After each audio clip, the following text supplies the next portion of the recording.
စိုက်ပျိုးရေးနည်းလမ်းနဲ့ပတ်သက်ပြီးပြောပြမယ်။မြေစောစာကောင်းကောင်းကျွေးထားပေမဲ့အပင်ကမကြီးဘူးအရွက်ဝါနေတယ်ဆိုရင်မြေ pH ကိုစစ်ကြည့်ဖို့လိုပါတယ်။ pH ဆိုတာ potential hydrogen ရဲ့အတိုင်းအတာဖြစ်ပြီးမြေစီလွှာရဲ့ချင်းချင်းကြက်ချင်းကိုတိုင်းတာတာပါ။ pH scale ဝါကနေ14ထိရှိပါတယ်။ pH 9.3 ဂျာနေ neutral pH 9.အောက်မြေချင်း acidic pH 9.အထက်မြေကျက် alkaline ဘာလို့ pH အရေးကြီးတယ်လဲဆိုရင်မြေစောစာတွေကိုအပင်ကစုပ်ယူနိုင်ဖို့အကောင်းဆုံး pH က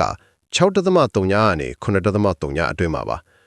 ဒီအတိုင်းဒါပြင်မှာရောက်သွားရင်အာဟာရဓာတ်တွေတော့ခတ်ခံရပြီး nutrient lockout အပင်ကမစုပ်ယူနိုင်တော့ပါဘူးအိမ်မှာ pH စစ်ဆေးနည်း3မျိုးနီလန်1 pH meter အတိအကျဆုံးဥယျာဉ်စတိုးဆိုင်မှာဝယ်လို့ရပါတယ်မြေနမူနာကိုရေနဲ့ဆူဆွတ်အောင်လုပ်ပြီးထိုးတံကိုထိုးသွင်းပါစက္ကန့်60အကြာမှာအဖြေရပါမယ်နီလန်2 pH test strips မြေနမူနာကိုပလင်းထဲမှာဖြော်ပါ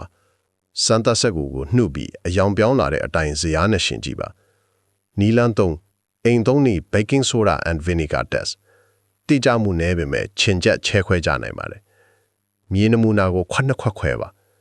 ပထမခွက်မှာရှာလကာရည် vinegar ထည့်ပါအမြုပ်တက်ရင်မြေချက် pH 7.5 plus ဒုတိယခွက်မှာရေနဲ့ဖြော်ထားတဲ့မုတ်ဖုတ်ဆိုတာ baking soda ထည့်ပါ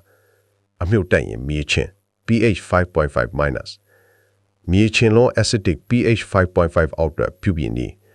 pH တဆင့်မြင့်ဖို့100စတုရန်းပေကိုထုံးပမာဏ dolomite lime organic 9ပေါင်မှာ10ပေါင်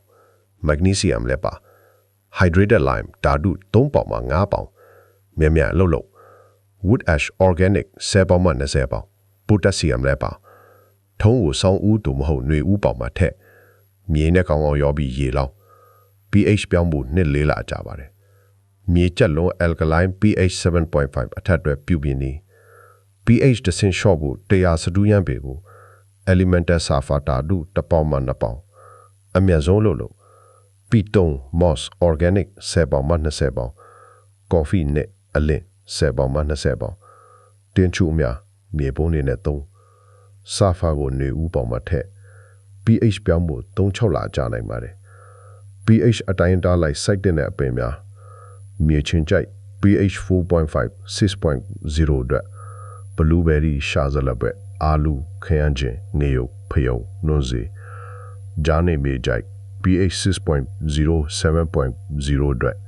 ဟင်းဒီဟီအများစုကော်ဘီဆလတ်မိုးလောင်နီးပဲပင်တရားမြေကြိုက် pH 7.0 8.0 အတွက်ကန်ယူမိုးလောင်ဖြူပန်းကော်ဘီစိပြောင်းရှာဇန်နောက်ဆုံးသတိပေးတယ် pH ကိုတစ်နှစ်တစ်ချိန်စစ်ဆေးပါ